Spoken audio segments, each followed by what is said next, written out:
refine his build to be able to deal with the siege tanks, or he's not going to 1-Rex double expand.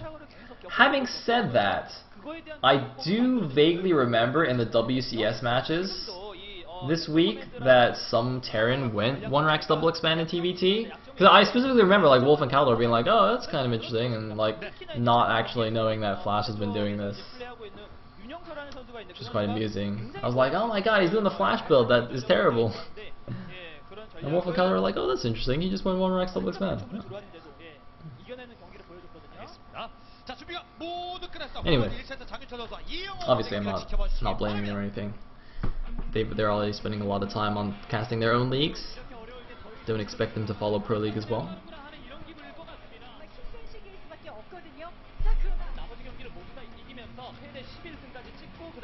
What is full-time SE2? Probably like 14 hours a day.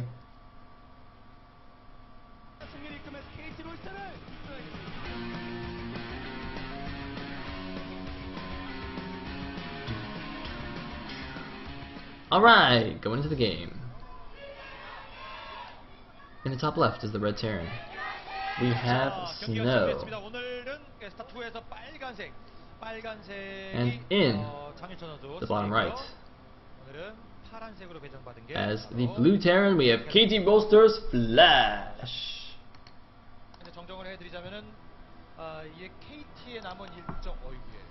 Alright, so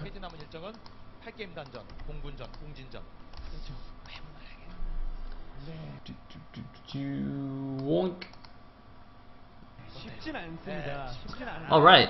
Looks like first SCV rallied over to the ramp here. Gonna make a wall off for Flash. Oh my god, look at that wall. It's so Gosu, Flash, you're so good. Sorry, my inner Artosis just came out. Anyway, we're not gonna have a wall here from Snow though. Spilling a depot behind his minerals.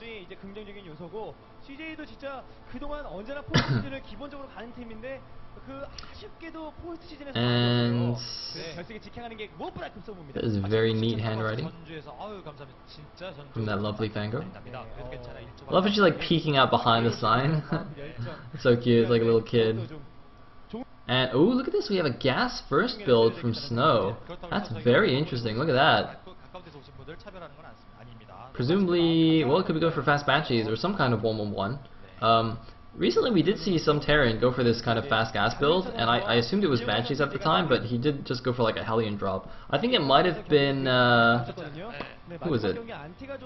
I think Sky High was playing in the game, but I don't know if it was actually him doing it. I think it might have been the guy who was playing against him. But yeah, normally I would assume this is Banshees, but since I've seen otherwise, I'm not really sure. And Flash is just completing his wall now, going out with an SCV scout just to see what's going on. Whereas Snow is getting his own SCV in here, but since the wall is up, it's not gonna get in. And we're gonna lag a little bit. Doesn't seem too bad just yet, but I'll switch streams if it becomes an issue. As usual, we stay on the HD stream until things explode, and then we go to the lovely, lovely esports TV stream in glorious 360p. So, the SCV Flash does get in here, so you see the gas already down, but he doesn't quite know how early it was taken. And we do see the factory there, planted by the barracks. And just a 1-Rex expand from Flash. Hopefully not a 1-Rex double expand, especially considering he has already scouted this this fast tech play from his opponent. And there is our death, but no, I'm going to keep going, I'm going to try and keep going. We're not missing anything, I don't think. Seeing a reactor. I think we saw that already. Yeah, okay, it's fine. So it is actually going to be reacted Hellions here, and a Hellion drop from Snow. As I said, guys, it's not Banshees. You see, they faked out everybody. I'm like looking at the chat, everyone's like, oh yeah, it's totally Banshees, it's totally reprinted Banshees, but once again, just like that other random game on Entombed, it is actually the ultra fast gas into Hellion drop build from Snow. I'm still not sure exactly how this resource balance works, but, well, there you go. And Flash, look, he does get his SCV, and he sees the reactive Hellions, so he's got to know what's coming now. He's got to know what this is. And...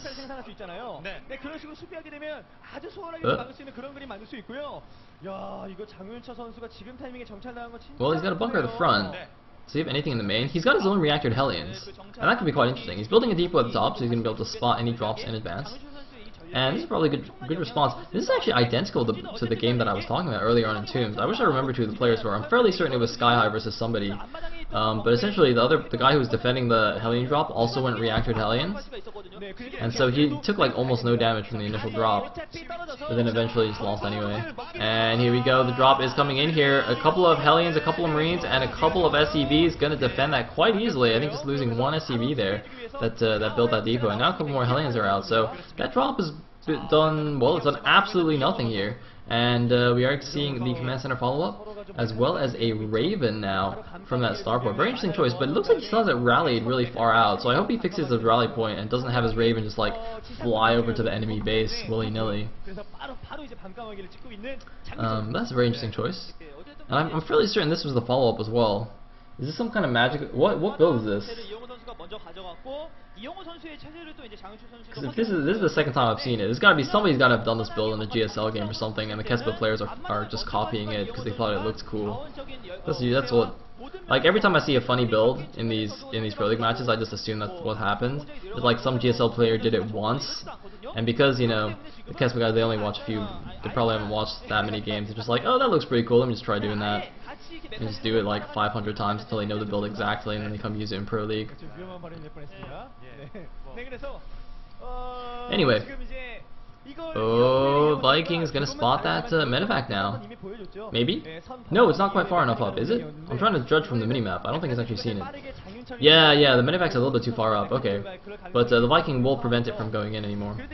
Meanwhile, we do see an additional factory here on that tech lab. Going to be able to pump out some siege tanks. And are we going to see mech from both players? Because that's what we saw in that Entombed game. And both players now with a Banshee, with a bunch of Hellions. I do think we are, we are seeing mech play from both players. This is really, really cool. It's looking like Kespa guys seem to be favoring mech style over just the standard Marine tank that we see from the GSL players. That's very exciting. Kind of bringing it back to the Brood War style TVT. As we saw earlier today, that crazy positional chess game that you have, and looks like that medevac is trying as hard as it can to escape. The Hellion's actually just staying underneath to not let the units drop out, and he's gonna get a shot off. He's trying to do the moving shot, and I think he'll get it. Boom! Bye-bye, medevac. Snow not too happy about that. That's okay. Not the end of the world. Although, you know, Flash, I mean, he's in a very good position because he did go for the 1-rax expand compared to the 1-1-1 opening of Snow. So his expansion, you know, was a lot earlier. And having taken no damage from that drop, his economy is in really good shape. And you can just tell from the supplies. Flash is up at 98 supply against the 84 supply of his opponent. And he's just, you know, getting all his infrastructure up, getting Blue Flame now for his Hellions. Both players getting Blue Flame for their Hellions, and also just getting those siege tanks out that you need as the core of your mech force. Nice little Hellion concave here at the top of the ramp, can prevent any stop any big attack from help stop any big attack from Flash. Flash meanwhile looks like he's breaking down the rocks to his third, gonna think about taking that third base. I'm quite happy that he didn't do some silly, you know, overly greedy build this time. He's playing it safe, and as we can see, it's working out for him. I mean, this is the thing, I don't know why Flash has been using so many greedy builds in his StarCraft 2 games, because, you know, he's a pretty solid player. Even though, you know, and even in SC2, you know, he's a pretty solid player, so I'm not really sure why he needs to be taking so many risks.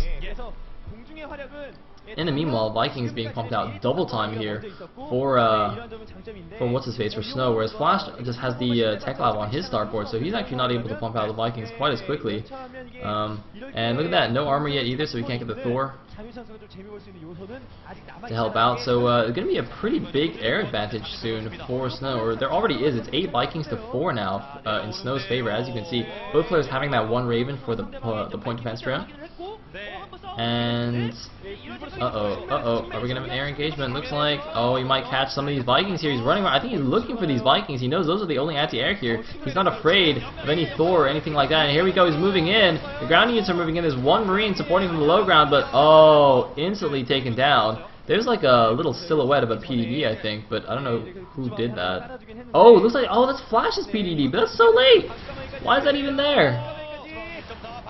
Wait, when did he even lose that? Because it looks like it got dropped after the engagement was already over, like after he lost his Vikings. So Snow doing a good job there, but it looks like, oh man, we're going to have a big engagement here on the ground. The Vikings all going to land to help out, and Snow looks like he is going to take this with a vastly superior siege tank count, as well as the Vikings, oh my god, completely crushing Flash, even using an auto turret there. The Hellions going to go trap that last siege tank. And now Flash is in a world of pain. He's down to 100 supply against the 116 supply of Snow. Snow is just rolling down here. Flash has taken a third base, but I don't know if he can hold it. He does have siege mode now. He's sieging up. He's trying to get a good position, but those Vikings can probably just land on those siege tanks yet again here. What is he going to do? How can he hold his attack? He's macroed up a little bit more. He's even out the supply a little bit, but he's definitely on the back foot now, on the defensive. Snow, meanwhile, while the stack is going on, is taking his third base. Looks like Flash has lifted that starport, not even going to bother with the taking air superiority anymore, just going to use Thors as his anti-air. And here we go, the siege tanks all sieging up, but the Thors doing massive damage. It looks like Flash is going to be able to clean this up, and a bit of a mistake from Snow, overstepping. Just being over-aggressive with his army, losing a lot of siege tanks there at the end unnecessarily. The Thors just demolishing them, of course. And Snow will get pushed back, and the thing is, now once again the tides have turned in Flash's favor, having defended the attack. His third base is already up and running, whereas Snow's is not even finished building yet. So once again, Flash just taking the economic lead while defending the attack. And that's all you really gotta do. It's also got a, wow, nice infrastructure advantage as well. That's what's going on here. It's 3 factories, I think against 5. Was that 5 factories of Flash? Either way, he's in pretty good shape. Oh, these Hellions, though, they might run by. The tanks are nearby, but they're not quite covering it. Oh, Flash, I think he saw it coming, but he isn't able to intercept the Hellions. They do have Blue Flame. They're going to be able to kill a lot of SCVs here. Oh, man, the SCVs are lining up. Oh, no. Looks like doesn't kill too many, but 16 workers killed overall. I think a few of the SCVs were lost earlier on, though, when Flash was defending the attack. He did pull a few SCVs to close with the siege tanks. So that's actually a pretty big hit to Flash's economy. Hopefully they can show the unit tab in a second just to see exactly how many workers both players have. But Flash, I mean, still has a 30 plus supply lead, and is now doing a counter Hellion harass of his own. And actually, the SCVs are already lined up. Snow has no units in position here. There are the Hellions. All the SCVs are going to stack here as they transfer. Oh, SCV, where's the split? Split your SCVs, bro. Split them up. Alright, looks like, once again, not super duper effective, but does kill a handful of SCVs. And just furthering the supply lead now for Flash. Flash now at 153 against the 109 supply of Snow, just pulling further and further ahead here. Just compounding his economic advantage into the macro advantage, and oh my god, there's the scan as well for Flash to make sure there's no units to intercept. He's going to roast a whole bunch of mules as well as these SCVs here. Oh no, man, Snow just dropped like 6 mules on this base. He's going to lose all of them at once.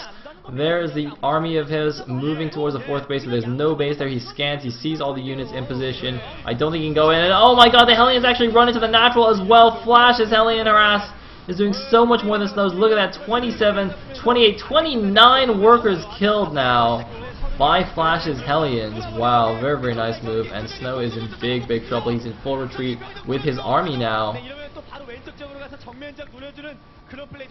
And those Thors just trundling along. Man, Thor's walking along just always makes me giggle a little bit inside. It just looks so silly.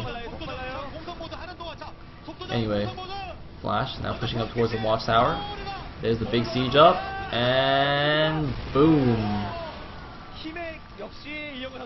Snow unsieging and pulling back once again, wants to find a better position to engage here, wants to just defend his 3rd base. But Flash, look at this, Flash, look at the minimap. Flash is double expanding. He's taking the left and right expos. He's taking a 4th and 5th base while being up about 70 something supply, 80 supply now. Looks like that. Wow, the two Thors actually get taken down by those siege tanks, but Flash with a solid core of tanks of his own. He's actually got almost pure siege tanks here. He's been using his Hellions mainly to harass, and he's trying to run them by again. He will kind of get past. Can he get more SCVs? He is going to get a few more SCVs this time, and ooh, nicely roasted. I do like my SCVs medium rare. And look at that, wow, 39 workers for Snow against 77 for Flash. That's a pretty big economic deficit now for Snow. And Flash is pretty soon going to get out of control with those 2 extra bases as well. 5 bases against 3, which aren't even saturated. So it's not going to be good. And now Flash kind of has a semi-contain here at the front as well. Some units can still sneak out the 4th base there on the right side, but otherwise Snow is well contained. And oh, look at this, some starports now being added by Flash. Very interesting. Adding on a reactor to that starport. I wonder what he's going for. Maybe he's now going for the air control here. Going to get some Vikings from that reactor starport, and then just get some Banshees and Ravens from the other 2 starports. Either way, Snow is pretty dead already, but he's going to hang on in the game a little bit. I mean, if Flash takes this game, then KT will be 1 game away from a win here in this series. And that would actually be really funny, because right now CJ is I believe they're number 1 in the rankings, actually. Yeah, they're number 1 in the rankings, and KT is actually 7th. KT actually dropped below SK Telecom, SKT1. So the first ranked team is about to lose, or not about to lose, but has a high possibility of losing to the 7th ranked team today. So, I mean, Snow's just sieging up at his base, but Flash is now maxed and he's at 120 supply. Flash is on 5 bases, he's on 3 bases. And he is not Flash, and Flash is Flash. So, essentially, Flash has every advantage right now. And as I said, we do have Ravens and Banshees coming out from those Tech Lab starports, while Vikings come out from the Reaction 1, so gonna go for that Sky Terran transition. And no continued Viking production, looks like. Oh, actually, it looks like he made 5, but is not making too many more here. Of course, he's probably having a little bit of difficulty deciding how he wants to balance his resources, considering his economy is so shot. He can't really afford to just non-stop produce Vikings out of that starport. And nice little SCV split by Flash. There's a couple here, but not the end of the world. He didn't have that many there in the first place, though. Wait, why is he leaving that one there? Alright, there we go. Oh, it looks like there was a ground attack at the front, so thought he'd have to pull his Hellions back, but no, it looks like they're actually just moving around the side. And oh man, these tanks of Snow actually looks like they're going to get trapped here. Thor's moving in. These tanks get taken down, and GG instantly from Snow. Not even going to wait for Flash to get out his Banshees and Ravens. GGing out, and that puts KT Rolster 1 game away from taking the series. They're now up 1-0 in the StarCraft 2 best of 3. CJ is going to have to win 3 in a row to take the series. 장윤철 선수도 김준호 선수처럼 지금 스타트에서 승수를 또 못 쌓았고요. 이영원 선수의 폼이 올라온다. 3초에서 폼이 올라온다 느낌됩니다. 이영원 선수가 이제 이 스타크래프트 2에서 처음에 플레이했을 때의 느낌 자체는 경기를 그냥 뭔가 빌드의 그런 상성 관계를 통해서 이기려고 하는 그런 모습들이 많았거든요. 뭔가 빌드 상황에서 우위를 점하는 그런 쪽으로 방향을 잡았다라면 지금은 뭔가 바뀌었어요. 경기를 안전하게 풀어나가면서 상대방이 어떤 체제를 운영을 하는지 보고 맞춰가는 장기전으로 어떻게든 끌고 가면 내가 이길 수 있다. 뭔가 이런 느낌으로